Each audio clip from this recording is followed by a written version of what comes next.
All right, we are live here at MythVision Podcast. Ladies and gentlemen, I have a special treat. Always have a special treat.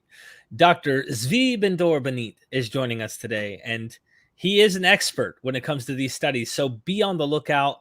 Make sure everybody goes and checks out his Amazon, all of his books. The one we're kind of talking about today is the 10 Lost Tribes in particular, but he has written other material, and he's working on one about Muhammad, or if you will, Islam in China. So be on the lookout for that material. Consider joining the Patreon. Just launched this one, Interesting Theory with Dr. Stephen J. Shoemaker on non-Muslim voices, earlier sources that indicate maybe Muhammad was leading an invasion to Palestine with Jews at the time. And of course, Muslim voices say no, 632, but that was launched today publicly. And of course, there's more right here. Aaron Mayer, he's an archaeologist who's been out there with Israel Finkelstein and all the other interesting archaeologists, you name it. The list goes on. So consider helping support us here at MythVision. I seriously appreciate that. Get a book of his so he knows MythVision fans are staying up to date on his scholarship. That's the main goal. So welcome to MythVision. Hi, I'm very glad to be here again, and it turns out we can milk the issue of the lost tribes one more time, for another topic, which actually will be combining, my other specialty, which is a much bigger topic, of course, which is the history of China, and particularly the history of religions in China. So one of the things we're going to do is actually going to touch about the history of Christianity in China, and you will see how all of this is related. Yeah, I was recapping your book because I read it already, and then I was like, today I started reading, and I realized things that I didn't catch before. Every page has something unique in that book. One is the something of youth where you can live forever. There's this fountain of youth. They're looking for that. They're looking for El Dorado. Yeah. So this is the thing. I mean, for some reason, people don't take. Some people thought that I was actually trying to look for the lost tribes, but no, I'm not looking for the lost tribes, but I'm looking for the people who look for them. Because whereas the lost tribes are not real, yes, just like the fountain of eternal youth or El Dorado, yes, the search for them is real, yes. And the search for them is a significant, sometimes potentially significant historical phenomenon because, it represents people's desires and wishes and so on. And it's not different, from people to today. I mean, just as it looks to us completely normal to go to Disney World, yes, which is a world of fantasy, yes, it's the same thing. I recently read a book, an article that actually says like, in one of those, what were we thinking kind of an article. And it says, what were we thinking when we're all reading Dan Brown's book about Da Vinci Code? Okay. Right. Which is about the search for the Holy Grail. If you remember, it was a big book. Tom Hanks made a movie, and another movie and so on. It was a bestseller. Everybody was looking for it. There was a controversy because some people accused him of actually taking the idea from scholars in France who actually did research the Holy Grail and so on. I mean, I admit I read the book myself. And I even dragged my father-in-law to the theater, very, very early to see the movie because I was sure that like we won't have a ticket. We end up to be the only two people in the Princeton theater at the time. But that's exactly what it is. The Holy Grail is not real, but the search for the Holy Grail, the obsession about the Holy Grail are real, and they are important and they matter to people. And if they matter to people, it should matter to historians and to scholars of religion and so on. Absolutely. Real quick, if I may, Dr. Z, can you send me that again through email? I don't know why it hasn't come through yet. And so we get the program for your presentation, it won't take us long to get it set up. Well, I send it to you. I mean, let me send it again. I mean, it got lost. It's part of the Lost Tribes now, and it's yeah. Okay. So wait a minute. I mean, I definitely have your. You want me to send it on Messenger, Facebook, or do you need me to email you real quick that you can reply to? Let me share it with you over. Do you have Dropbox? I don't, but if you sent me the link, I can download it from Dropbox. Okay. You want to send it on Messenger? Or I'm sending you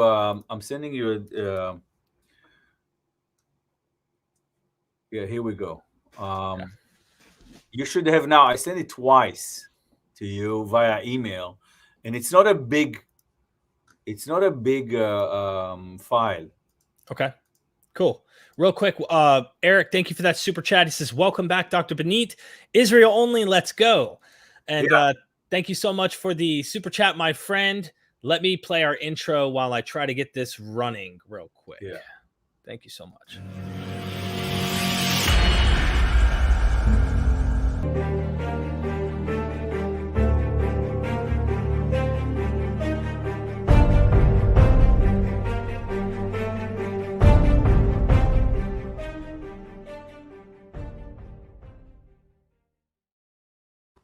We are MythVision. Dr. Benite, I got it, and I'm in Dropbox right now. Right. Good. And I see the visuals here. I'm gonna have to share my screen to try and make this work for our audience to see. Yeah. Let me try something. Forgive me. And this is the screen.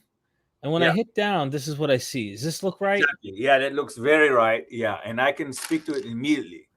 Okay. We're going to give a brief presentation of what's going on. So we're going to talk about the lost tribes in China. Okay.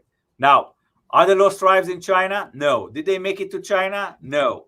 Okay. However, the myth in one of its in several of its incarnations, develop as follows. Okay, it develops geographically in the sense that the general direction that the Bible basically points to is the east. Although later on, different commentators in the not in the Middle Ages, but in the early modern period, even managed to place the lost tribes in Africa, using different clues that they imagine that they find in the biblical text, or even in South America, even in the United Kingdom, in the British Isles, and of course in the Arctic circles. If we think about the Mormons in this context, these directions, north, south, and west. In other words, Africa, the Arctic Circle, in South America, have to do with the way in which Europeans were expanding. In other words, with European imperialism and colonialism, you have a lot of people who are searching for the lost tribes, and they try to justify their activities by looking at clues that will basically translate that into these geographies. But originally, the biblical text, of course, points to the east. Yes, and it says, that the Assyrian kings, settled the 10 tribes before they got lost somewhere in the province of Medes or Media, which is in northern Iran. In the Bible, it is called Madai, yes, or Mada in ancient Persian. That's a huge province in northern Iran that stretched all the way basically to today's Afghanistan or Khorasan. Okay, so it places us already around, northern India or north of India, very much touching on the Chinese borders, or on the Western Chinese borders. So if you are a fantasist, fantasizing about the lost tribes, to take them even further east is very, very easy. Okay, already, because you can make the leap. Okay, you imagine them in the east. Now, there's another thing that is very, very important. The more Asia is mapped, particularly as a result of British activity, okay, British imperial and colonial activity in India and elsewhere, the more we know about Asia, the more we know that the lost tribes are not in the areas that we have now been mapping, okay? So you need to send them further to the east into areas that are uncharted so you can place them there, okay? Right. It's very, very important. Another land, Azeroth, keeps getting pushed further and further. Further to the east, yes, until it basically makes it to the Americas through the Bering Straits. Christopher Columbus even might have mentioned that, like you say in your book. But yeah, not that, but he was following that kind of logic. He says, Right. I'm going to move east, so I'm going to get to Fin de Oriente, the end of the east. I'm going to move west in order to get to the end of the east. And he has this book which is called Libro de Profecías, the Book of Prophecies, which actually it's not his book, but this is a book that he created by basically chopping portions of the Bible and putting them together. Mm-hmm. Okay. And that book is heavily relying on prophecies from Isaiah. Okay. They talk about Isaiah prophesies right after the disappearance of the 10 tribes or the demise of the northern kingdom. So he has plenty of prophecies, about their return. Okay, so this is the stuff that Columbus is relying on. Okay, now some people Columbus is a bigger issue, and some people in the past 20 years actually started looking at much more religious sentiments in Columbus's let's say expeditions, that looking at his image and looking at some religious motivations. I'm not an expert on Columbus. I don't pretend to be, but if you look at if you put in Google Columbus and Jerusalem, you will find out that he actually had all sorts of religious motivations, not just to go and find a way to China. Okay, let me know when I need to go down to the next one, by the way. Okay. Now, let's go back to China. So what's going on in China? We are actually in China in the 19th century. Okay. China has been kind of cut off from the world for a while. From, let's say, with the destruction with the demise of the Mongol Empire, where pretty much the Mongols kind of connected China with the rest of the world. Etc. China is now China during the Ming period in the 14th century, 16th century to the 16th century. It's kind of closed. It's not completely closed, but its ties with the West are kind of severed. Okay. Now, in the late 18th, with the beginning of the 17th century, you have more and more. With the beginning of the 16th century, and later on in the mostly in the 17th century, you see more and more Jesuit presence in China. And the Jesuits report to Europe that they found Jews in China. In fact, this is already in the late 16th century. Matteo Ricci, an Italian Jesuit, or probably one of the most important Jesuits, most famous one, he includes in his diaries, which are pretty much related to Europe in the beginning of the 16th and 17th century. He writes in his diaries that he found a Jewish community in China. Okay, that triggers some buzz in Europe. Okay, and I describe a little bit about that, particularly actually some Jewish messianic sentiments, in different places in Europe, particularly in Amsterdam. Where people are thinking, oh, wow, there are Jews in Europe, Jews in China, who they are. The reality is that these are probably Persian Jews or the descendants of Persian Jews who migrated from Persia or Iran to China during or before the Mongol period, when the Mongols were ruling China in the 13th century and the 14th century. And they settled there, basically as traders. And they married Chinese women, and they became basically part of the people of China. Now, they retained their Jewish identity this way or the other pretty much until the 19th century. But, the fact that, the reports that there are Jews in China immediately creates all of this fantasies. Maybe these are the lost tribes. They are not. Okay. Now, let's move to the 18th century very, very quickly. Trade with Europe intensifies, particularly with the British, and then later on with the French. Chinese artifacts, Chinese art, Chinese porcelain, Chinese material culture mostly, but not only, migrates to Europe. Chinese ideas migrate to Europe, been translated in Europe. So there's a little bit of buzz about that. There's a whole fascination with, Chinese culture as well, but the country is still largely unmapped, okay, and very much in control. Then, the balance of trade is tilted very much towards the Chinese. It's kind of like today, like we buy everything from China. China doesn't buy anything from us, okay? And this is, of course, create a problem, particularly for the British.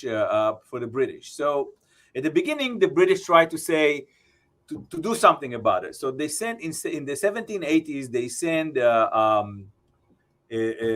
British envoy, an ambassador to China, someone by the name of Lord Macartney. And Lord Macartney arrives in China and he tries to negotiate with the Manchu emperor of China, the Qianlong emperor. And he says, well, we buy everything from you. Why don't you buy something from us? Okay. And the emperor says, and he's quite correct. He says, well, there's nothing we need from Europe. Absolutely nothing that you produce we need. Okay. And he's right, because China at the time is a very advanced economy. In fact, pretty much the largest in the world. Produces everything, and there's really nothing that Europe can do. What they're going to get from Europe that they need. Okay, so then the British come up with a brilliant idea. They noticed that the Chinese are using opium for medicinal uses, and they say, here's what we can do. We can produce opium in Bengal. Let us remember that parts of India are basically British territories under British control. We can produce opium in Bengal and ship it to China, to the port of Canton, yes, and sell it there. And this is, of course, I'm simplifying things, but let's say this is a huge success, this plan. Okay, they begin to sell a lot of opium in China. They sell it. They trade with Chinese merchants in the port of Canton, which is in southern China. They sell it and they push it in. They also, by the way, push a lot of Bibles with that. So in other words, in the chest in the boxes of the opium, you also have like copies of the Bible that the missionaries can use. And when Karl Marx heard about it, he said, "Religion is opium to the masses." It's actually for the masses. It actually wasn't a metaphor. It wasn't a metaphor. It was it was actually looking at, the reality of that. Okay? That's a different story that we can get into some other time if we want to talk about, the weird history of Christianity in China. But go back to this. Okay. Well, what happens by the beginning of the 19th century, actually the balance of trade tilts towards the British because of all of this opium business. Plus, it hurts the Chinese economy because people are becoming addicted to opium. So the Chinese court tries to plead with the British court and says, like, why don't you? We heard that it's illegal selling opium in London. Why are you selling opium in our territories? Of course, the British don't ignore that. So the Chinese government sends to Canton a very, very strong Mandarin or an official by the name of Lin Zexu. Okay, a very, very serious person. Lin Zexu shows up in the port of Canton. He confiscates a lot of opium. He executes some of the Chinese merchants who are dealing in opium, buying it from the British. And this is the beginning of the first Opium War. Okay, the first Opium War. To make a long story short, it's a war that is decided by the British Navy. They bomb Canton, then they begin to, this is in the south, and then they begin to sail the China Sea all the way north, and they threaten, to bomb other territories from the sea. The Chinese wants to stop the war really, really quickly. They sign an agreement, kind of a ceasefire and peace treaty agreement. They give concessions to the British.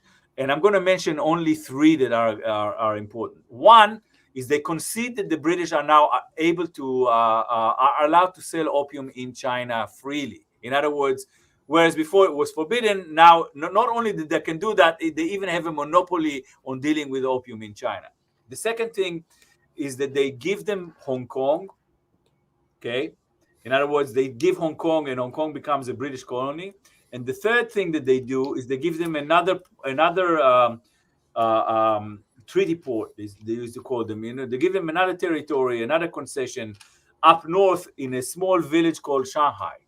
Okay? Do I need to go to a next slide by any way? Or No. Stay with that map. Stay Okay. with that map. Okay. Got you. Okay. Now, here's where we really want to go. We want to go to the Second Opium War. Because in the Second Opium, so right after, as a result of the First Opium War, which is around the 1840s, now you have heavy Western presence in China, much heavier than before, much heavier than before. Okay, we begin now. You have a lot of missionary activities. You have travelers going to China. You have all sorts of people going to China. You even have soldiers in China. Western presence there is very, very strong because after the British, the French follow as well. Okay, and wherever the British are going, you have people who seek the lost tribes. That's the idea. When Livingstone is in the Zambezi, he complains. He says there are so many people he's looking for the lost tribes. I'm really, really annoyed with them. Okay. So in other words, this is a phenomenon that follows British colonialism in Asia and in Africa. Okay. Just as it followed to a certain extent the Spanish in South America. Okay. Now, this is in 1840. Let's move to the 1860. 1860, we have another problem with opium, and we enter into the Second Opium War. And this is map that you see. It's like all the military activity involving Westerners in the 19th century. Now, is this the blue, green, and the red is the activity? Yeah. Now let's move to the second map, the second slide. Let's see. Oh, sorry. Was that it? I think there was another one before that. Let me go back. Sorry. Page up. Maybe not. Okay. Let's stay with this. Let's stay with the first one first. It says, yeah. Now, by the way, I should hasten to say all of this is like public information, from Wikipedia. I took it. If you look at Second Opium War and the Boxer Rebellion, which I'm going to talk about, you're going to find all of that there online. Okay. So what's the story with the Second Opium War? The Second Opium War is basically a version, perhaps even worse version of the First Opium War. Okay, it got a name because it begins with the disputes about opium, but it's a lot more than that. And the British and the French are sending more armies into China, in order to defeat that war, to win that war. And for example, here what you see is like basically a notation, the L'Expédition de Chine. It's a French note about this war. Let's move to the next slide. Okay, so these are images that you see in Europe about the First Opium War. This is Europeans, already arriving in Beijing, victorious. They win the war. Let's move to another one.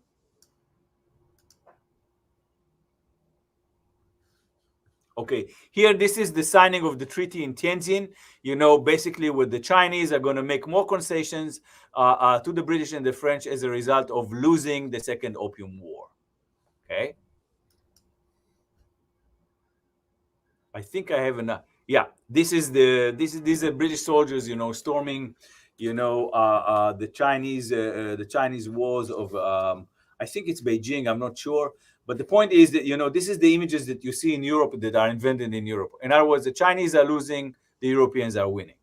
And here's the first instance of the lost tribes that we hear, okay? And the person that tells us about it is someone by the name of Aharon Halevi Fink, okay? And he says as follows. He says, well, I heard that the British are sending a lot of armies to China, because there's a war in China, and I decided it might be a very good idea to go to China to see if I can find the lost tribes. Okay.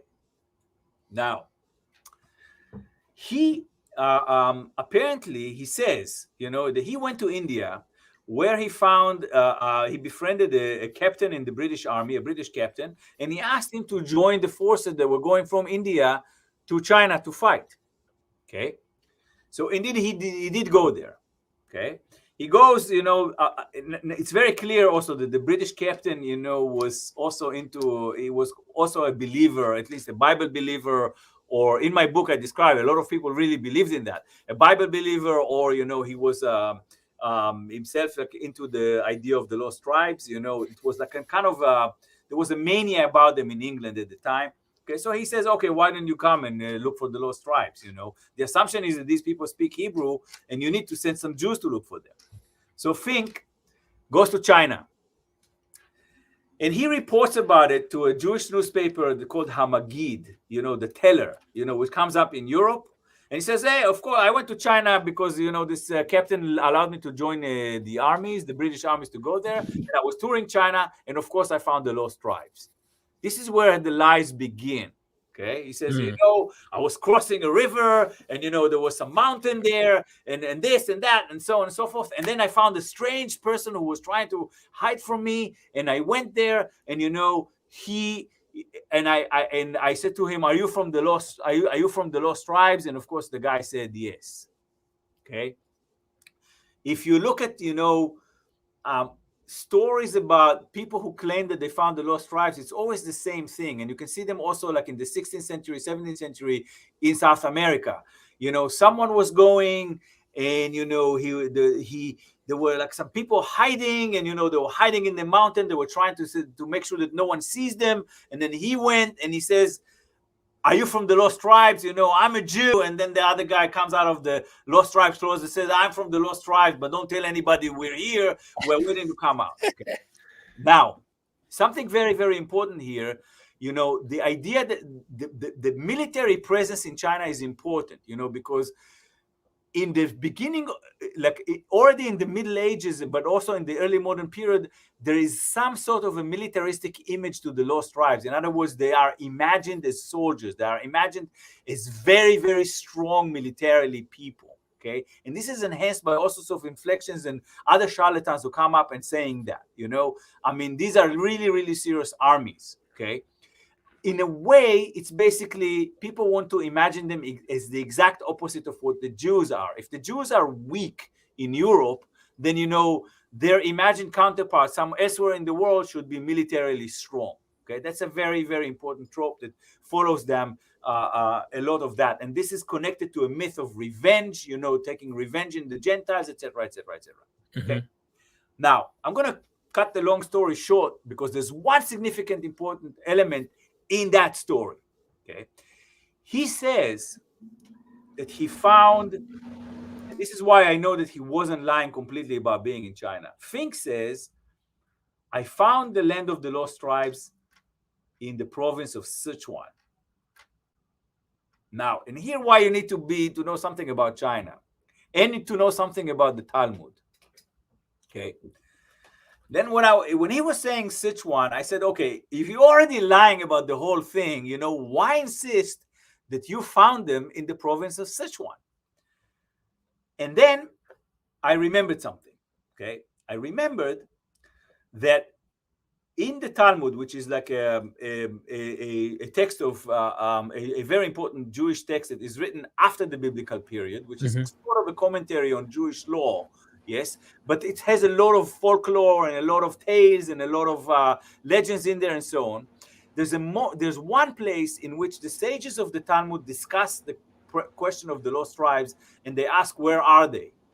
And then one of them says, some were exiled into that place, some are exiled into another place, and some are covered by a cloud.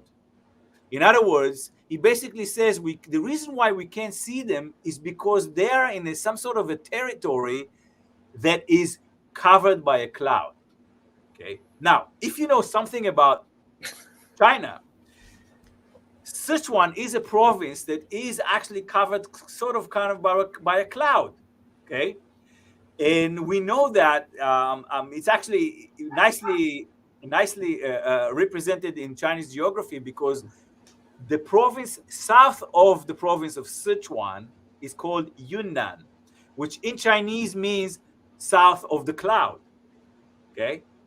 In other words, imagine you go there. It's a slightly elevated. It's an elevated province. In other words, it's mountainy and so on. It has a lot of mist. It has a lot of clouds. because it's very, very high. Okay, so actually it is kind of cloudy, and the province south of it is called south of the cloud. Okay, so I think that when Halevi reached this province, yes, he saw that it was very, very cloudy. He saw that it kind of covered with clouds. He says, okay, that's where I'm going to find the lost tribes, because for Jews who are familiar with the myth that the lost tribes are hiding somewhere where when there are clouds, that would resonate with that. So he places them in Sichuan. Okay. The thing is published in his letter about finding the lost tribes. Of course he found them, and of course they tell him that they have to remain in hiding, and that he should never tell anybody where he found them, etc., etc., etc. All of them say that because no one wants anybody else to follow up and expose the lie. Okay, right. So it's published, and of course there's a lot of readership about that. It's a sort of a Jewish version of travel literature. Yes, and why not? If some people travel to find El Dorado and they claim they found it, some people travel to say, okay, I found the lost tribes. Okay. This is in 1864, 1865 when it is published. It circulates in Europe, and now it strengthened the belief that the China might be a potential territory for those tribes people. Okay. Now let's move on. Okay. Nothing. Oh, yes. This is still from the. This is still images from the Opium War. I'd like to move to another one. Okay. Now we are in the year 1900. Okay. Where things become even more serious. Okay. So what happens in 1900? In 1900, first of all, European presence in China is even deeper than it was in the 1860s, and it is even deeper than it was in the 1840s, and it's much deeper than it was in the 18th century. Okay, I'm simplifying things. I'm hoping that people will follow up and read. Okay, right. You now have tons of missionaries. You even have like a semi-Christian rebellion, the Taiping rebellion in the second part of the 19th century. You have a lot of things, but you also have a lot of hostility and resistance to Westerners and to Western power and Western presence in China. Okay, now, in that period, and this was very, very famous at the time, in around 1900, in fact, slightly already before that, you see plenty of unrest, yes, particularly in the province of Shandong. Now, I can't point to that, but if you look at the map, you can see Beijing, map, and then you can see a peninsula just south of Beijing, right exactly where your arrow is. If you move it south again, move it down, no, a little bit more down. Yes, that's the peninsula. Okay, that's the Shandong Peninsula. Okay, you need to know two things about the Shandong Peninsula. In fact, three things about Shandong Peninsula. First of all, I love that place very much. When I went to China to study in 1990, I studied in Shandong University in the capital of the province Jinan. So it's a very dear place to me. Okay. It's also a very holy place to in China. It's the place where Confucius was born. It's considered part of the ancient cradle of what we call the Chinese civilization. Of course, all of these things are invented. I mean, in later on, but this is pretty much how it is believed. You have a very important holy mountain in that place, Mount Taishan. Yes. If you're followers of the rock band Rush, they have a song, a beautiful song called Taishan. Okay, look it up. So it's a very important place. It's also kind of a hotbed for religious activities. Okay, right now I'm writing a chapter on the, and I'm revisiting a rebellion, a Buddhist rebellion that was there that actually involved Muslims somehow that I discovered. So I'm like looking at what was going on in that period. This is in the 18th century, but it's a place that is actually they're very, very proud of being the custodians of Chinese heritage, the way they imagined it, and so on. And it has a tradition of rebellions that are religiously inspired, particularly because another thing that is important about this province is that they are very, very proud of being involved with martial arts. Okay. So, for example, when I was a student in Shandong University, so martial arts was part of the curriculum, which was beautiful. You know, you get up at 4 p.m., you go outside and you see students with swords, you know, going to practice martial arts. So it's in that peninsula that a serious religiously inspired rebellion that is both anti-Western but also anti-Christian, okay, erupts. Okay. Now, the Chinese court and the Chinese authorities are very iffy about that. You know, on one hand, they're kind of supportive of that rebellion. On the other hand, you know, they can't really be associated completely with that rebellion. So it's a Chinese rebellion that is like the government of China is kind of watching, you know, I mean, not necessarily involved directly. Okay. But they are not, let's say they are not very terribly sorry that, you know, actually Western presence in this area and in northern China is suffering. Now, why are they called boxers? Okay, they are called boxers because part of the myth about them, about these soldiers, and let's move to the next slide. I think I have a picture.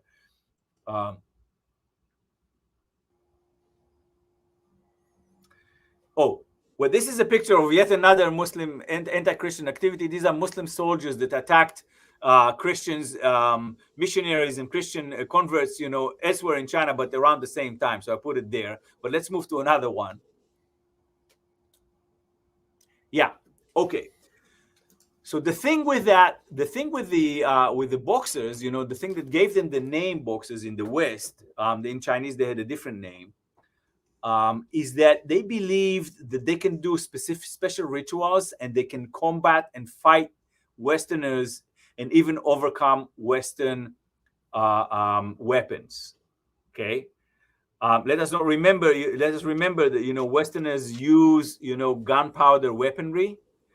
And the idea was that you can fight them and you can be shielded from gunpowder weaponry anyway. You know, if you do a specific rituals and you have like some sort of a immunity to all of that. So it's like it's part of the resistance to Western presence in China. They also imagine themselves to be immune to, you know, guns and so on. So if you see this image, which is of course invented, you see Chinese attacking, you know, Westerners who are using machine guns and pistols. Okay, so again we have a very militaristic image. Let's move to another one, and then I'm going to get to the lost tribes again. Okay. Yeah. Here you see another picture. And all of this, by the way, circulated all over Europe, all over the world. In fact, it's a big sensation. The Boxer Rebellion. And I should say they are called boxers because the idea was that they were fighting the Westerners with bare hands. That's what the idea. Okay, that's why they're called boxers. Okay. Let's see another one. Yes, these are boxers. This is a picture of boxers who were taken prisoners of war. And I think I have another one that shows actually one of them with gear. I should apologize to our audience, to our audience, because I put it together. Okay, this is an interesting picture. These are people. This is the Chinese. One of the Chinese churches basically had this kind of enshrined Chinese Christians who were martyred. In other words, they were murdered by the boxers at that time. I mean, there's a lot of missionaries and Chinese Christians are being murdered and attacked by the boxers as part of the rebellion. Okay. Yeah. This is an execution of a boxer that was captured, and you can see if you look at the hats, you see the Westerners in colonial hats. You know, they are about to watch, you know, that execution. So it's a very big deal rebellion. Okay, let's see another one. I think I put another one. It's like you see. Yes. Okay. So this is basically a boxer warrior with the shield and with his garment, and I hope you can see some sort of a sword or a spear that they were using. Okay. Wow. Yeah. Now let's move another one. Now, Again, one of the things that you see is a heightened military activity, and this is amazing. You see why it's amazing? Because when it comes to fighting in China in the 19th century and in the beginning of the 20th century, Western powers can unite beautifully. They have no problems. And by Western, should now also include the Japanese. Okay, so they create an eight nation army that is being shipped to China in order to fight the Boxers. I mean, they will eventually defeat the Boxers. They will arrive in Beijing, take over parts of Beijing, take over parts of Paris. It's a very, very big sensation. The entire world is following what's going on at that time. So 8 nations. Most important one of them is, of course, the United States, that is part of this army, and you have a lot of Marines going from the United States to China to fight. Okay, to fight the Boxers and basically eventually fight the Chinese again. Okay, Move on. Yeah. Oh, repeat. Oh, okay. And this is your final slide right here. Exactly. Okay, and here we get to the Lost Tribes again. Okay. So, and this is interesting because as I was preparing this, I found I started thinking about it again. So, what is this? This is a book, a whole book that is called, and I will translate from the Hebrew. It says like finding the lost tribes and the river Sambatyon, the Sabbatical River, which is like supposedly where they hide, in the state or in the country of China. Okay, and this book is published in Warsaw, in a Jewish press in Warsaw in 1905, and it is written by a man who identifies himself as Uziel Haga from Boston. Okay, and in the paragraph there, I will translate kind of rudimentary from the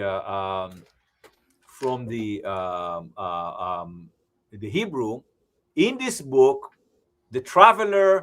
one traveler who went with the American armies with permission from President McKinley to find those who are hidden in the kingdom of the Chinese during the time of the War of the European Kings in 1901.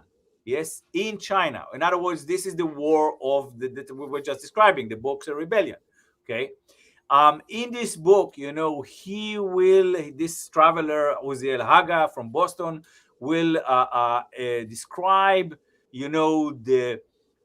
the history of this naughty and wild people. These are the Chinese, the naughty and wild peoples. Yes, their customs, their parades, their religions, their stratagems of war, etc., etc., etc. And it will also shed bright light on the Jews who are found there, yes, and will prove with unequivocal proof, that these Jews are the descendants of the lost tribes that were exiled by the king of Assyria to Havor and to other places in Asia. And he will also talk a little bit more about the river Sambatyon, and he will call for all of us to unite, that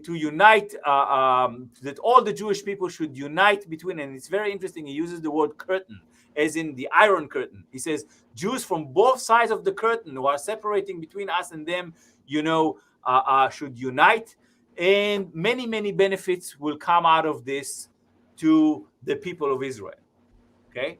In other words, this is a kind of a messianic book.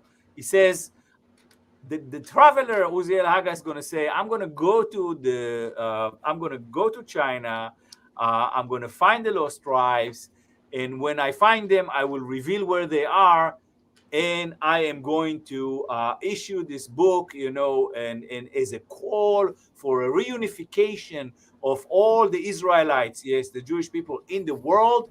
So a lot of benefits will come out of it, and so on. And let us not forget that basically this is part of a messianic image, the idea that in the end of days, in the latter days, there will be a unity with the lost tribes.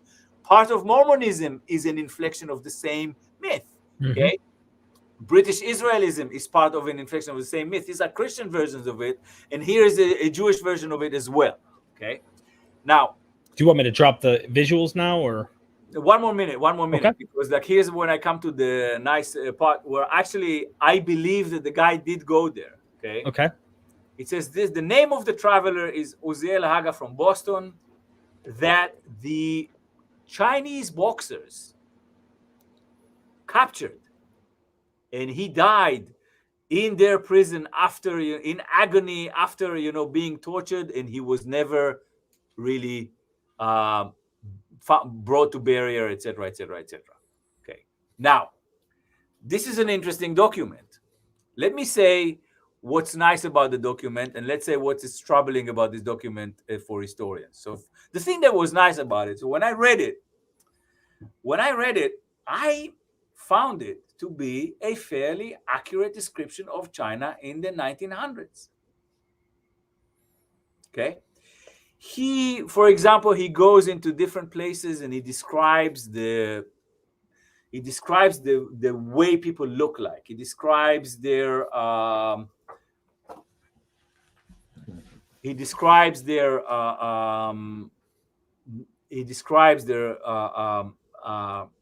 the facial expressions. They describes the religion. They describes what they did. He describes all the how they live, etc., etc., etc. Okay. He moves into different places, and I find it a very accurate descriptions of what's going on in China at the time. Okay. So, one way that you can approach this book, and you say, yeah, this is a book that actually someone did go to China. He claims that he went when he heard that the President McKinley is sending troops to China. He went just as Fink, went to the British captain. He went to the American president and says, like, I'd like to go, to find the lost tribes. Now, it fits the image of McKinley. I'm not an American historian, but McKinley strikes me as someone who could have like buy this into this. Okay, why don't you go on the boats and see if you can find the lost tribes or something like that. Okay, so that's the framework of the story is actually kind of true. Okay, there are American troops that are going to fight in China. You can imagine maybe that the Boxers themselves are the lost tribes. Here is a militaristic people who are fighting in a kind of a religious war, anti-Christian. Yes, very important. Anti-Christian religious war. They believe that they do all sorts of rituals, that keep them protected from Western modern weaponry and so on and so forth. So maybe these are the lost tribes. Maybe the Boxers are indeed the lost tribes. Okay. And tragically, the guy goes there and, he approaches them and first of all, he tours China, provides a very fairly accurate, and then he goes to the Boxers and he says, are you the lost tribes? And they say, no. And in fact, we think to us, you look like one of those Christian missionaries that we've been murdering here. And they capture him and he dies in prison. Okay. This is on the side why one might think, there's some grain of truth in that story. Okay. Not that he found the lost tribes, but actually someone, got tempted to go to China, because he read Fink, he read, there's evidence that he was going there, just as many other people read the Jesuit reports that, that there are Jews in China. Mm-hmm. Okay. So he says, okay, maybe when I go and I find them.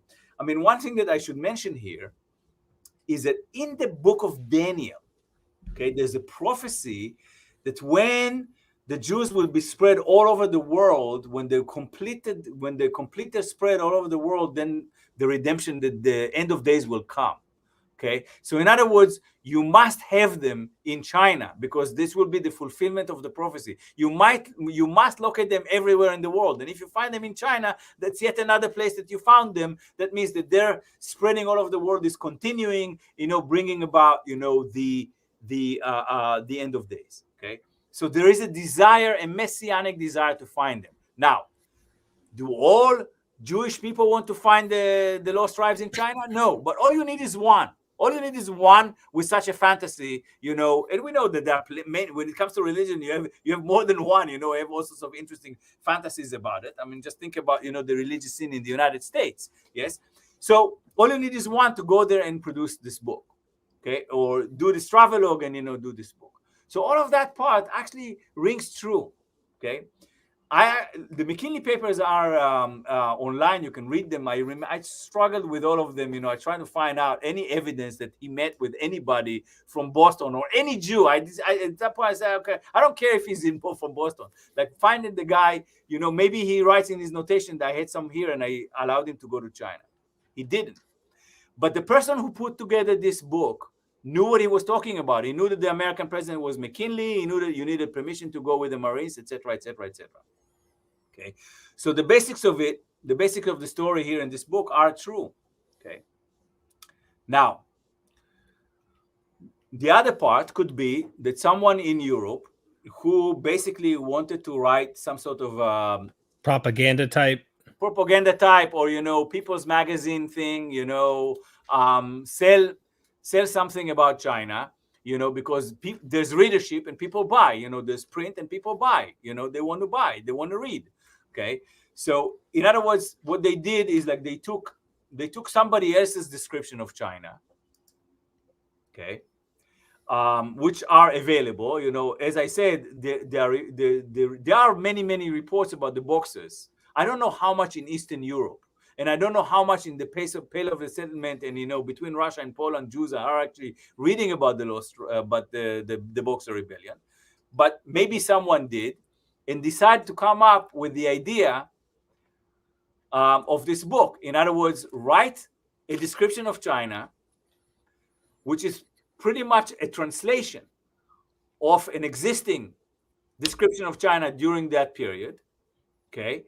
And instead of saying, okay, we're just providing you with a translation of somebody, some Russian or somebody who went to China and wrote this description, we're going to make it even nicer to you and more appealing to you, our Jewish readership. We're going to invent a story about a traveler from the United States, from Boston, who went to McKinley and asked McKinley to join the American troops so he can find the lost tribes, and go all the way to China, and so on and so forth, and then was captured by the Boxers and died in prison. Okay, because one thing the book doesn't tell you: if he was captured in China and died in torture, how do we know that? Was he writing from letters from prison to Warsaw? Mm. In other words, who obtained the manuscript? Okay, so the story here is that basically this could be a forgery or not. Okay, I mean, every day I change my mind about it. I'm still not clear, not clear about it. We should remember that these things, they tend to be part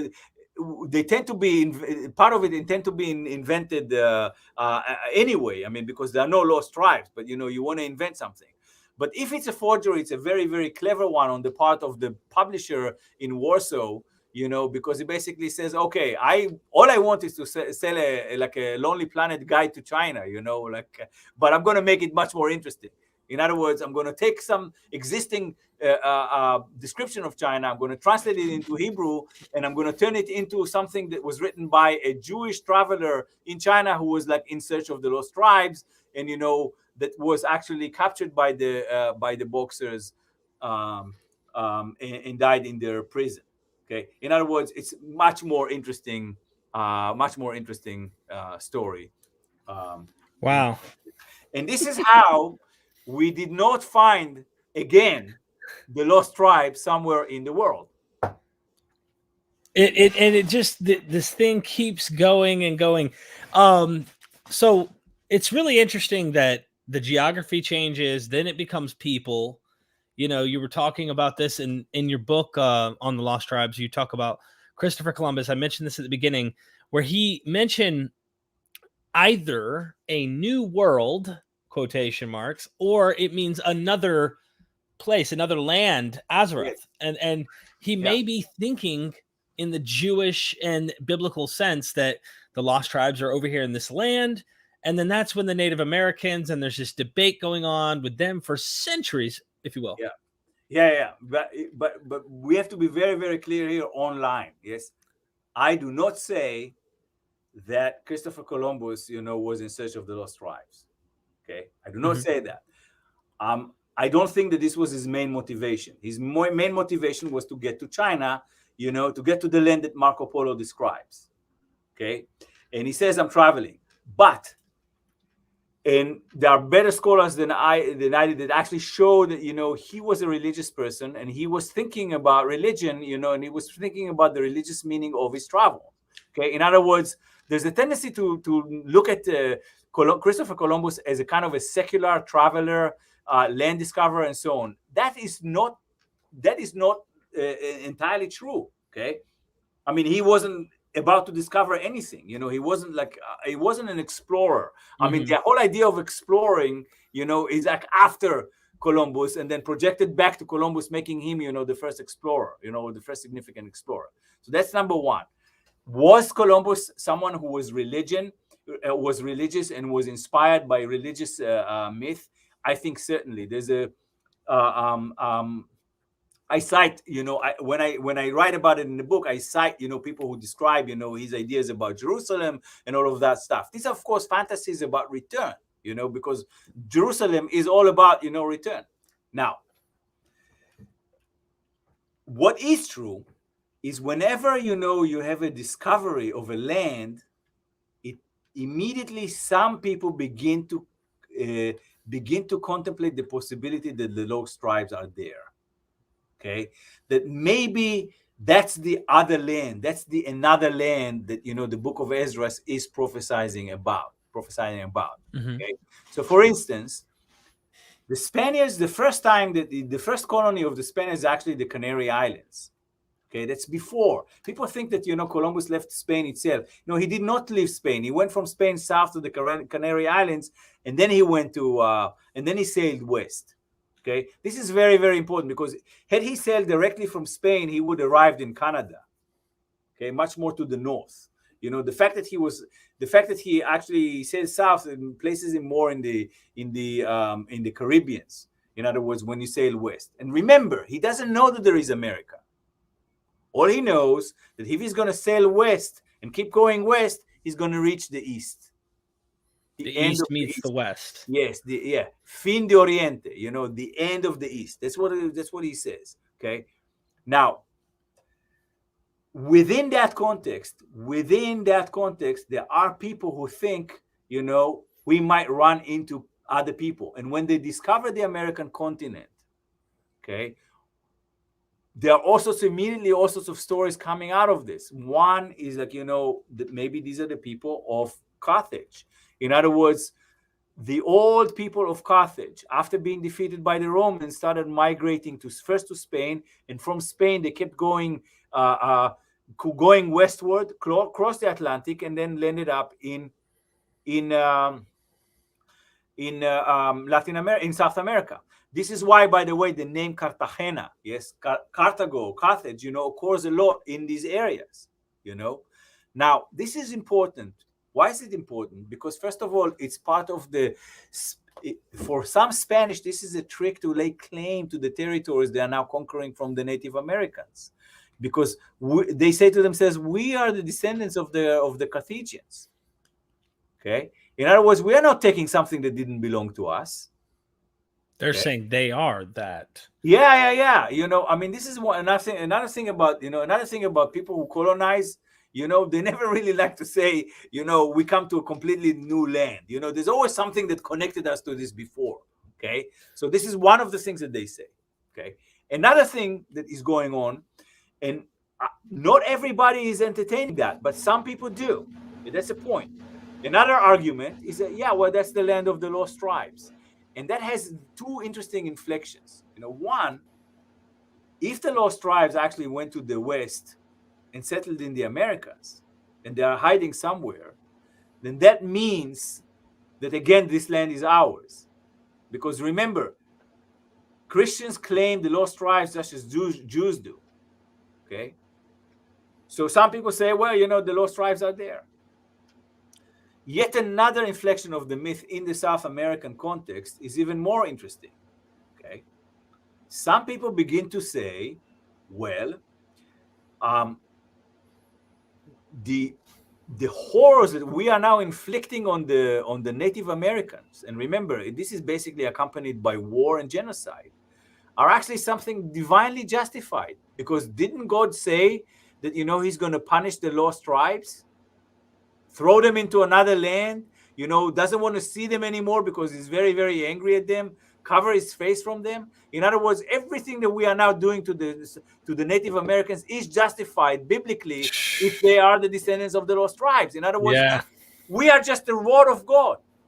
I mean, this is exactly what we see throughout history, church history. Like, they found ways to justify their actions. Yeah. Now get this. I mean, this is also, and here's we're going back to Isaiah. Isaiah has God saying, "Oh, Assyria, the rod of my anger." In other words, Assyria is not an empire that is conquering the land of the lost tribes and throwing them out. Assyria is a tool for a divine punishment. Okay, and by that argument, what the Spanish are doing in South America, yes, is being part of a divine punishment. Now, this also means that some of them actually have really serious doubts about what they're doing. Okay, and let us not forget that there is a debate in Spain, particularly after what Bartolomeo de las Casas, chastising them for killing the Native Americans. Okay, so some people who feel guilty about it, they come up with a justification, say, well, these are the lost tribes. Now, then, on top of this inflection of this story, there's another one.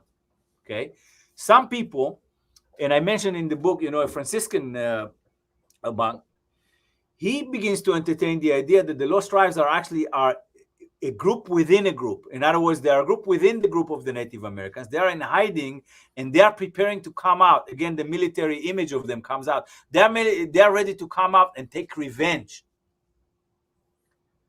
at the Spaniards and revenge the Spaniards for what they're doing.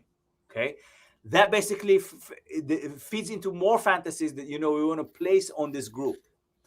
And then the final moment, and then we can close with that. Yeah, and I'll do a Q&A. We got some people who are asking questions. And then the final moment about this is a guy whose name is Aharon Levi Montesinos, who is a Jewish converso. In other words, one of those Jews who were forcibly converted to Christianity in the Iberian Peninsula, who flee the Iberian Peninsula to the new land, to the new world, and then return to Judaism.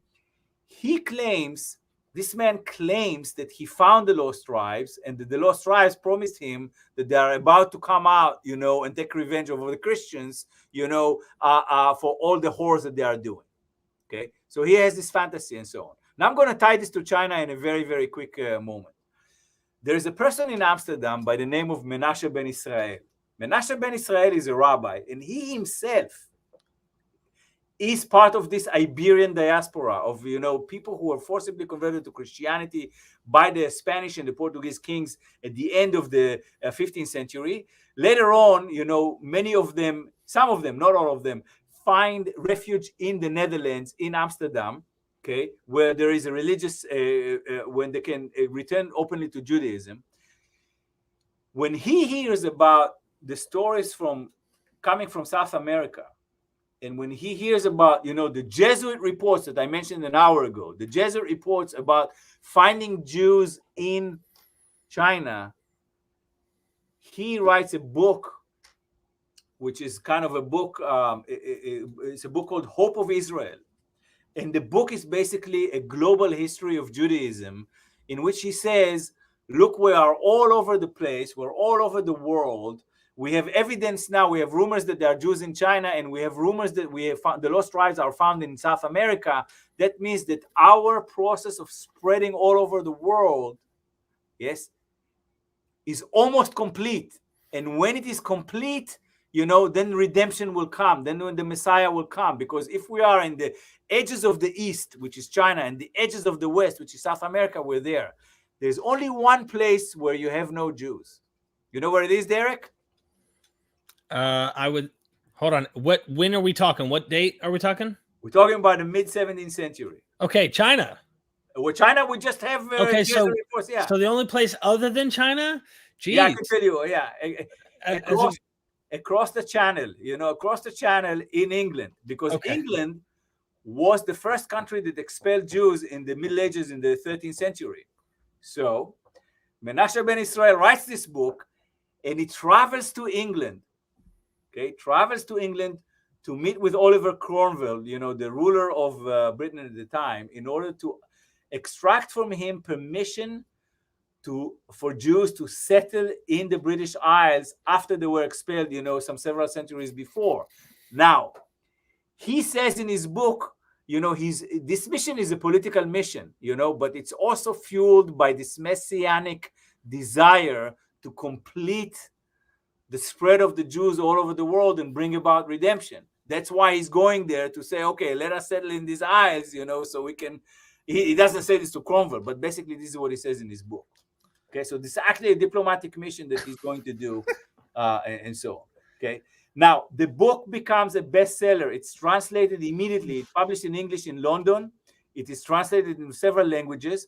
We know today actually that it's actually inspired by a Portuguese book about, fueled by messianic Portuguese fervor about the Portuguese spreading all over the world, and bringing up some sort of a redemption. But that's a completely different story that we can get into now. Okay, so that's roughly what I have to say for today. Wow. Okay, let me get these Q&As then for everybody who supports the channels and the super chats. If you feel like asking a question, super chat your question. I have too many things to ask him, so we're going to have to save this for another day. First thing, Critical Faculty, thank you so much, my friend, for the support. Keep up the great work. He said, Derek, thank you, my friend. I appreciate it. Getting to our next one it's Yakuvi. I think I'm saying it. Israel.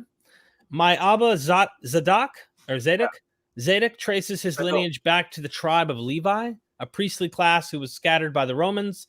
They migrated through the Caucasus Mountains. So would you want to comment on that, or? Look, all I know is that people who have the name Levi, Levine, Levinson, are supposedly from the tribe of Levi. Yes. So if you are, if one thinks that they are descendants of the Levites, there are people. They are in a good company. There's a lot of people who think that. Yes. Is that what you're trying to say? Yeah. I mean, and look, there are people who carry that name as a family name, okay, which means that basically they were staffers in the temple, and they're real. I don't know if they are really descendants of people who were staffers in the temple 2,000 years ago, but these people are real, and the name occurs, okay, and I guess that's what's important. Okay. Yeah. Well, yeah, I see, and look, I get it. These are very deeply held sacred traditions by many people. But for me, I'm looking at this as somebody who's like past all this, looking back going, man, you know how many people were killed in the name of this? You know how much crap happened in the name of this? And people's wishful thinking and hopes and mythologies are living. I'm not trying to say that there's not some value in tradition and believing that, maybe somehow I'm connected. But this is, to me, I'm like, I want us humans to realize we're all one race. This is what I want. For me, I wish we would see this. Well, for sure. For sure. The thing is that, we have to, when it comes to religion and war, we need to sometimes think about it in terms of, what are the other, material and secular and mundane interests that feed into war, and how religious, are both feeding into them and fed in them. Okay. Yeah. For instance, you have you have wars that occur in the same area, before religions comes to be, and then later on, when people change their religion or acquire a certain religion, then it's easier for them to use religion as an organizing myth, to recruit people to go to that war. But if whether they believe it or not, right? Yeah, exactly. So in other words, it serves as a justification. So sometimes. So there's a tendency for secular people to blame all wars on religion. Yes. Right. But, think about it. Look, so let's say, the person who we can really trash here freely with no problem is Hitler. Okay, so Hitler started a war in Europe. Okay, now he started a war in Europe in part because he was cultivating the Aryan myth. Okay, in other words, the myth about a superior race, of people who are called Aryans, etc., etc., etc. Don't you say Herodotus kind of started this with this? What was it? The he was used Scythians or something? Like, yeah, he was used. You see, when you want to create a myth, it's like a big supermarket. You come here, you put everything together, and you can play with it. The issue is, like, do people believe in that or not? And then you have enough people that do believe in that. Okay, so they were cultivating the Aryan myth, and if you look at what the Nazis are doing, they were sending people to Finland, they were sending people to Tibet, they were sending people to Central Asia to find the original Aryans because they believe that they originated from that. Now, did Germany attack European countries in 1939 because they really believed that they are Aryans? Or maybe because they had all sorts of other really, really mundane interests, such as, we want more territory, we want our own empire, we want to have an empire like the British and the French in Africa and in Asia, except that we want to have it in Europe, okay? See, one of the Hitler did a lot of outrageous things, but one of the outrageous things is that he does what the British and the French are doing in Africa and in Asia, he does in Europe. Okay? In other words, well, you can attack, it's easy, you can attack, an African country, but when you attack Poland, it's really, really outrageous. I'm not belittling either way, okay? No, I get it, yeah. So then you say, okay, the Aryan myth was there for some people, okay? The Aryan myth was there for some people. Maybe some people in the SS really believed in the Aryan myth and went to war because of that. Okay, but most of the Germans who supported, the war effort, at least in the beginning, benefit from that, materially. They had cheap labor, they had slaves, they looted the territories, and so on and so forth. Okay, they used it to justify, the genocide they were committing against, Jews, Gypsies, and Slavs. Okay. Now, what's going on with the? Again, I'm not making comparisons, but when you go to war, sometimes a religious zeal, clouding it is something that you do, because it helps you to recruit soldiers, right? Motivating them. Okay, and then when the historians look at it later, it says, okay, let's blame all of it on religion. Now, there is this man. He was an interesting intellectual, Christopher Hitchens. He passed away from cancer a few years ago. He wrote a book called "Religious Poisons Everything." Okay, but I would argue that sometimes it goes both ways. We poison religion, and then we claim that religion poisoned us. Now, it's part of.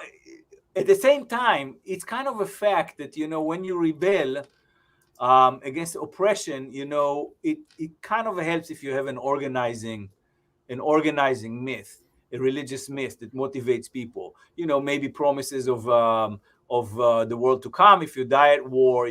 Promises of martyrdom. Kind of what Muhammad talks about, the keys to paradise, things like that.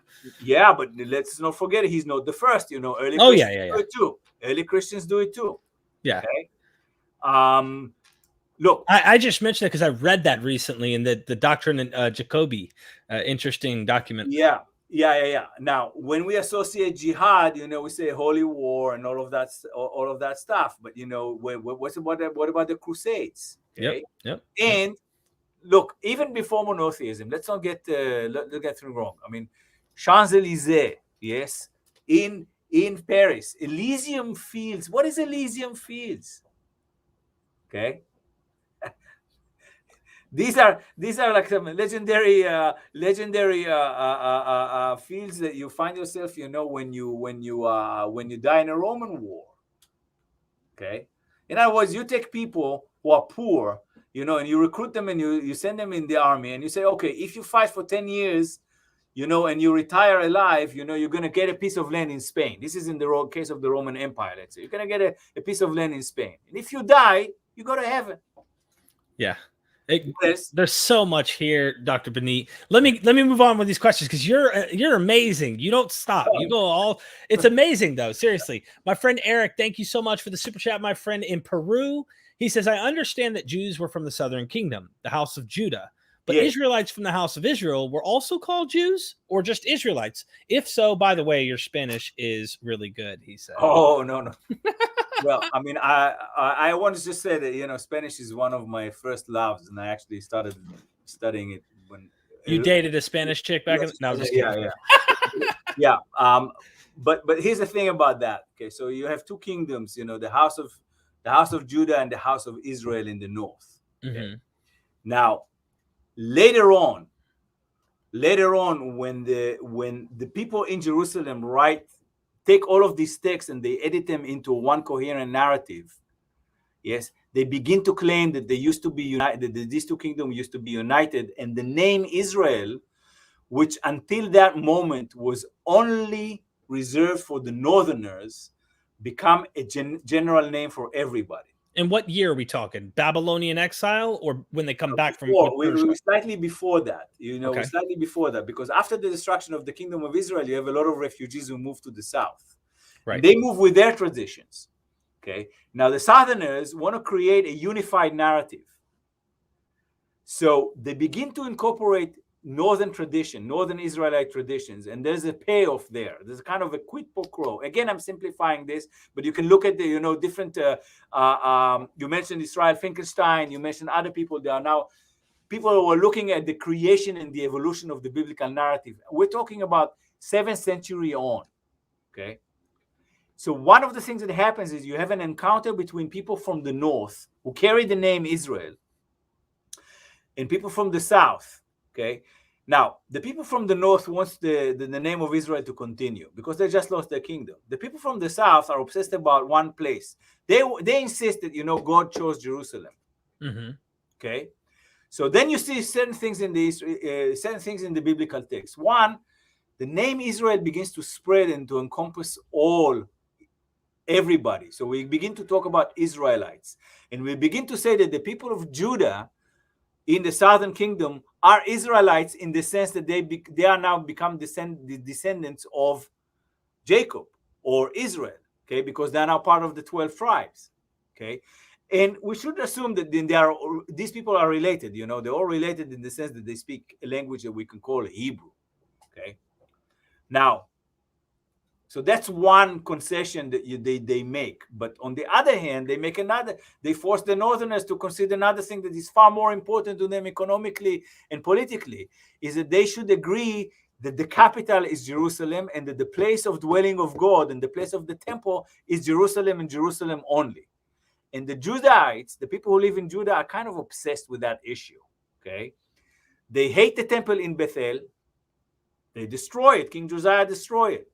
They hate the temple in Shiloh, okay, very, very early on. There were probably other temples, in Samaria and in the north. They don't really mention them at all. They completely erase them from memory, even though there are persistent traditions that actually in today's Nablus, in the mountain Gerizim, there's supposed to be a temple, and God chose that place. Mm-hmm. Okay, but they insisted, no, God chose Jerusalem. Okay. And we even have archaeological evidence that in southern Judah, there were other competing temples, such as the temple in Arad, that was destroyed by the kings of Jerusalem because they wanted to have a monopoly. Now, why would you insist that the temple is in Jerusalem? Money and power. Because basically, if the temple is in Jerusalem, all the pilgrims have to come to Jerusalem. Okay? So in other words, it becomes an amazing trap for tourists. You come, you sacrifice the lambs, you pay, and so on and so forth. It also strengthened the priesthood in Jerusalem, and it strengthened the king that sits in Jerusalem, and it further centralized the state, if the religious center is aligned with the economic and the political center. That's why you have this insistence on Jerusalem as the center. Now, when we move forward, the name Israelites and the name Israel becomes synonymous with Jews. Okay? Now, later on, some people bother to make the distinction between Jews and Israelites. In other words, to say, all Jews are Israelites, but not all Israelites are Jews. Right. Okay. But I mean, sometimes we're not going to split hair. Yeah, Even that's the question. I guess he's trying to point out that, I mean, there's a lot of studies that go on right now. There's even I don't know if you are familiar with the Jason Staples work right now. He's worked on. He wrote a book, a new book actually. I could pull that up just to kind of show you so you have an idea. But he was a student of Bart Ehrman, and Yes. I don't know how acceptable this was in peer review. It would be interesting to like get your take one day if you ever get the time to check this out. But he has written this book, The Idea of Israel in Second Temple Judaism, a new theory of people, exile, Israel identity. Right. I can tell you one thing about this book because it's on my list. Here's the thing. This is a cluster of. This belongs in a cluster of studies that are very, very strong in the past 2 decades that actually speak about the evolution of the term Israel. Yes, but the evolution of all of these identities, etc., etc., etc.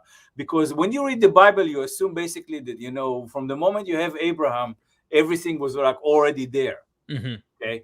Well, once you begin to think about these things as invented, the question for historians is when they are invented, why they're invented, at the time that they are invented, who invents them, and for what purposes. Mm-hmm. Okay, because it's not enough. This is the thing, it's not enough to say that something is invented.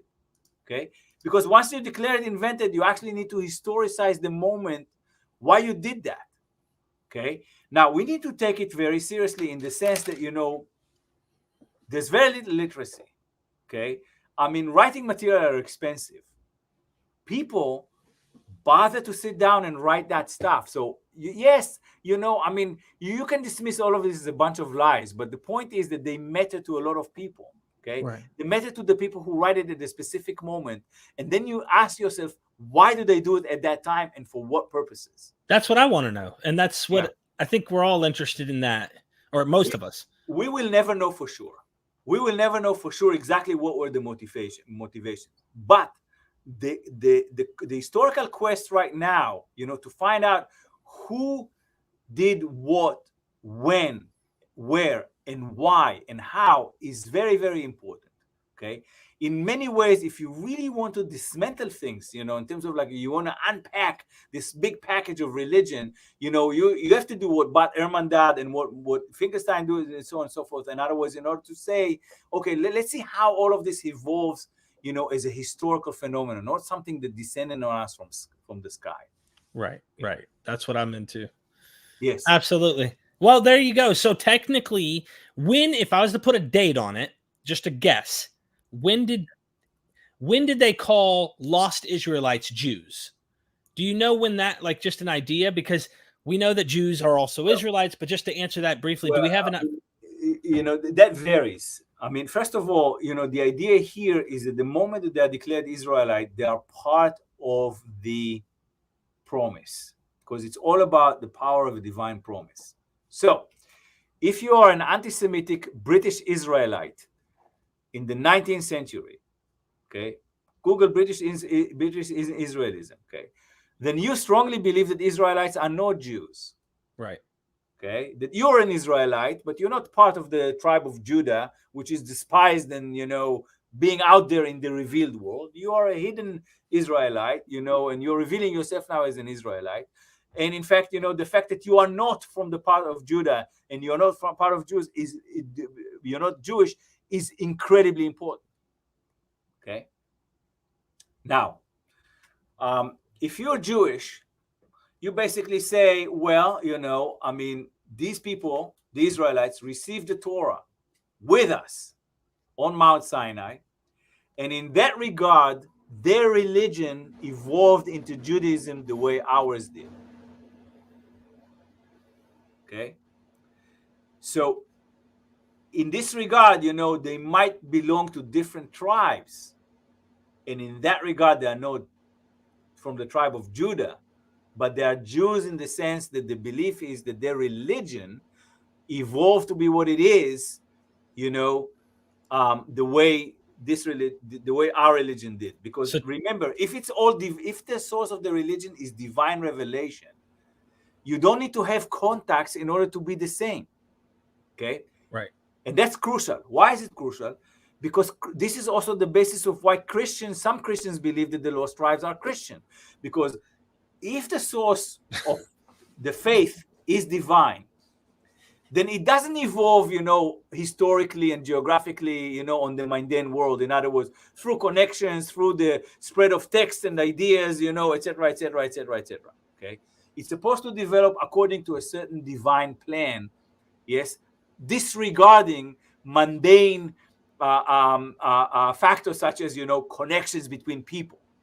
Now, if Judaism morphed into Christianity because God says, okay, I made a covenant with Moses and that didn't work, and I'm going to make a new covenant, a new testament, yes, then the lost tribes, wherever they are supposed to evolve into Christians, into becoming Christians. And in fact, that's going to be proof, for Christian faith, and there's going to be proof that actually the Christianity is the true Israel. Veos Israel. In other words, it's true development of the divine plan of unfolding the divine will on earth. Okay, that is why some Christians, and this is like the beginning of Mormonism at some point, some Christians would like to find the lost tribes and would like to discover that even though they are hidden somewhere, they evolved to become Christians. Awesome. There's so many more questions. Let me just ask these super chats and then I'm going to let you go because okay, the wife wants me to go get her a desk somewhere. So no, we can't solve everything. Yeah. No, I'm only going to get the people who super chatted and then we're going to go from there. So Doc Pleroma, thank you for the super chat. Yeah. The Finnish claim, yes. or Issachar are derived from Genesis 49, requirement of being between two burdens. Would be better fit to Swiss Helvetii? No? Okay. Now you need to spend several years, like understanding, how do people get all of these myths, etc., etc., etc., etc. I can explain the question first of all. Okay, so yes, there is a claim in Finland. There's a myth that of course, not all the Finns believe in that. I guarantee you that most of them do not. Okay, that basically at some point, when the myth of the lost tribe spreads in Europe, different nations, assign to themselves a different tribe. Okay. So the Finns, or some Finns, say we are descendants of the tribe of Issachar. Okay. Now, in Genesis 49, it says Jacob gives the blessings to all of the tribes, and he describes each tribe for something. So it says, for example, Zevulun is on the sea. Yes. And then some Japanese basically say we are we are on the sea, so we are from the tribe of Zebulun. Yes, of Zevulun. Okay. For Issachar, he says Issachar is ben hamishpatayim, yes, between the burdens. Okay. Now, and then he basically says also Issachar is also as stubborn as an ass, as a donkey. Yes. Now, some Finns say, okay, this actually describes our situation. We are kind of squeezed between the Russians, from one side, and from people in Western Europe. I don't know who the squeezing, and maybe the Swedes, on the other side, and we have this like stubborn nature that we fight them we fight both of them, and we resist them. Okay, and that actually fits Jacob's description of the tribe of Issachar. Okay, and therefore we are the descendants of Issachar. Okay, it gives them a sense of identity. Right. Now, the minimum requirement for this to happen, one has to believe in the Bible, and one has to believe that he is an Israelite tribe, and then say, okay, of all the Israelite tribes, who am I? And then some Finns, zoomed in on that. Now, the respected the esteemed member of the audience who's asking that basically is trying to say maybe it go to people in Switzerland. Okay, well, all you need is one Swiss guy to reinterpret the geographical location of Switzerland and the history of Switzerland, and says, look, we've been here in Switzerland being squeezed by the Germans, by the Italians, and by the French. Each of them, wants to try to actually, conquer us and so on. And we are kind of militaristic, and we resist them, and we are stubborn and so on and so forth, keeping our autonomy and independence. Okay, so we could be, the tribe of Issachar, and so on and so forth. I guarantee you, my friend, that if you play this exercise, you can twist the biblical text in any which way. Yep. It will fit you and make you a descendant of the Israelite tribe. Yeah, and he's not. He's pointing out he's pointing out exactly what you're trying to say. Yeah. Scholarvid says thoughts on dual origin hypothesis for the origin of the Pentateuch by Conrad Schmid, and then we have one more after that. And Well, I mean, look, in Arabic, when sometimes you really don't know a question, you say, you invoke the name of God, and you say, Wallahi, I do not know. So, in the name of God, I do not know. Okay, well, yeah. I appreciate the super chat, Scholarvid. I always appreciate the support in the chat and all that stuff. Sorry we didn't have an answer for you today. Maybe I can email him a question that isn't this direct and specific about maybe his thoughts of the origin of the Pentateuch or something, but he can always spend time when he's not on a live with me. And the last one is Eric again. He's back. He's back again. He says Jews were Israelites, but not all caps. All Israelites were Jews. Puntos muy interesantes, Dr. Zvi. Muchas gracias. I close my case. No problem. And let's not forget, some people claim that the Israelites are in Peru, that the lost tribes are in Peru. Okay.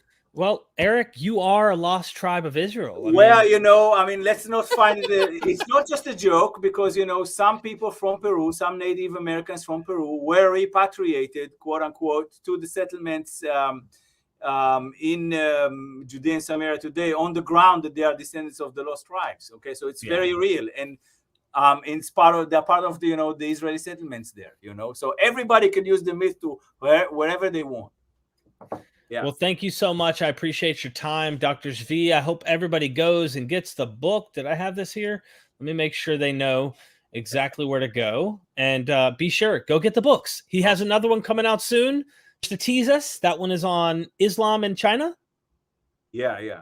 God willing, I will have to finish writing it yet. I mean, as my Muslim scholars I talk to, inshallah, it happens, Yeah. It's sometimes they use it as a joke too. Sometimes they say, I'm not sure if I want to do this or not. Yeah. But also check out the Patreon, help support us at MythVision. I appreciate everybody in the chat, all the super chats, the support, the likes. Don't forget to like it. And until next time, Dr. Benite, I appreciate your time. Okay. Thank you. We Bye. are MythVision.